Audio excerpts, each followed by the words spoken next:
آج کل ایک غلط مسئلہ یہ بیان کیا جاتا ہے کہ اگر کسی شخص نے کچھ نمازیں رہ گئی ہیں تو رمضان مبارک آخری جمعہ 2 رکعت نماز جماعت کرائیں یا 4 رکعت کرائیں، کہا جی ساری عمر کی نمازیں ادا ہو گئیں۔ استغفر اللہ، حاشا وکلا۔ عجیب بات ہے، یہاں افراط و تفرید کا شکار ہے۔ ایک گروہ وہ ہے کہ جو یہ بات کہتے ہیں کہ جس شخص کی نمازیں رہ گئی وہ توبہ کرے، قضا کی ضرورت ہی نہیں، اور ایک دوسرا گروہ رمضان کے آخری جمعے میں 2 رکعت جماعت کرا لیں، ساری ادا ہو گئی۔ یہ دونوں غلط ہے۔ اگر کسی شخص کی ذمہ 1 نماز ہو یا 1000 نماز ہو اور رہ گئی کسی وجہ سے، سو گیا، بھول گیا، جان بوجھ کے چھوڑی، ان نمازوں کی قضا کرنی پڑے گی۔ صحیح مسلم حدیث نمبر 6684، حضرت انس بن مالک رضی اللہ عنہ فرماتے ہیں رسول اللہ صلی اللہ علیہ وسلم نے ارشاد فرمایا من نسی صلاۃ او نام عنہا فکفارتها ان یصلیها اذا ذکرها، اگر کوئی شخص سو جائے اور نماز رہ جائے، بھول جائے اور نماز رہ جائے تو اس کا کفارہ یہ ہے کہ جب یاد آئے تو نماز پڑھے۔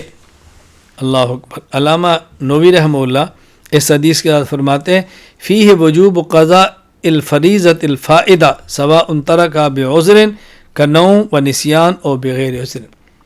معلوم ہوا کہ نماز جو رہ گئی ہے فوت ہو کے اس کا لٹانا واجب ہے، خواہ وہ جان بوجھ کے چھوڑی ہو، عذر کے ساتھ چھوڑی ہو، بھول کر چھوڑی ہو، کوئی وجہ بھی ہو۔ اسی طرح سنن ترمذی حدیث نمبر 179، حضرت ابو عبیدہ بن عبداللہ بن مسعود رضی اللہ تعالیٰ عنہ فرماتے ہیں کہ عبداللہ بن مسعود رضی اللہ عنہ فرمایا کہ ان المشرکین شغلوا رسول اللہ صلی اللہ علیہ وسلم عن 4 صلوات یوم الخندق حتی ذهب من اللیل ما شاء اللہ فامر بلالا فاذن ثم قام فصلى الظہر ثم قام فصلى العصر ثم قام فصلى المغرب ثم قام فصلى العشاء۔ غزوہ خندق کے موقع پہ رسول اللہ صلی اللہ علیہ وسلم کی ظہر، عصر، مغرب یہ نمازیں نہیں ہو سکی، تو نبی پاک صلی اللہ علیہ وسلم نے بلال سے فرمایا بعد میں کہ اذان دو، اذان دی، آپ نے ظہر پڑھی، پھر اذان دی نہ، آپ نے فرمایا کہ بلال کو اذان دو، پھر بلال نے اذان دی، پھر اقامت کی تو آپ نے ظہر پڑھی، پھر اقامت، پھر عصر، پھر اقامت، پھر مغرب، پھر اقامت اور پھر عشاء۔ تو آپ نے یوں عشاء کے وقت بقیہ 3 نمازیں بھی لٹائی ہیں۔ تو رسول اللہ صلی اللہ علیہ وسلم نماز لٹا رہے ہیں، کون ہوتا ہے اس میں گنجائش نکالنے والا؟ اللہ اکبر۔ صحیح بخاری باب من نسی صلاۃ فلیصلی اذا ذکر، حضرت ابراہیم النخعی رحمہ اللہ کا قول امام بخاری نے نقل کیا، فرماتے ہیں من ترک صلاۃ واحدۃ 20 سنہ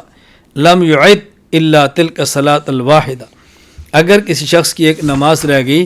اور وہ اس نماز کو 20 سال تک نہیں پڑھ سکا، پھر بھی اس ایک نماز کو اس کو لٹانا پڑے گا۔ اللہ اکبر۔ البحر الرائق میں علامہ ابن نجیم فرماتے ہیں فالاصل فیہ ان کل صلاۃ فاتت عن الوقت بعد ثبوت وجوبها فیہ فانہ یلزم قضاؤها سواء ترکها عمدا او سہوا او بسبب نوم وسواء كانت الفوائت کثیرا او قلیلا، نماز جان بوجھ کر چھوڑے، بھول کر چڑھے، سونے کی وجہ سے چھوٹ جائے، ایک ہو یا زیادہ ہو، یہ سب نمازیں لٹانا انسان کے ذمہ ہے۔ جو لوگ بدعتی ہیں اور انہیں قضاء عمری ایجاد کی ہے کہ آخری جمعے میں 2 رکعت جماعت کرا لو تو ساری نمازیں ہو گئی، وہ دلیل کے طور پر ایک من گڑت اور جعلی اور موضوع حدیث سناتے ہیں۔ وہ کیا کہتے ہیں جی من قضا صلاۃ من الفرائض فی آخر جمعۃ من رمضان کان ذلک جابرا لکل صلاۃ فاتت فی عمر الی 70 سنہ، کہ جو شخص رمضان کے آخری جمعے میں نماز پڑھ لے تو اس کی 70 سال کی نماز ساری پوری ہو جاتی ہے، حاشا وکلا۔ ملا علی قاری رحمہ اللہ تعالی الاسرار الموضوع فی الاخبار الموضوع میں فرماتے ہیں حدیث نمبر 953، یہ حدیث نقل کرنے کے بعد فرماتے ہیں باطل قطعا، یہ یقیناً باطل ہے، لأنه مناقض الاجماع، یہ اجماع کے بھی خلاف ہے، الا ان شیء من العبادات لا يقوم مقام فائتۃ صلوات،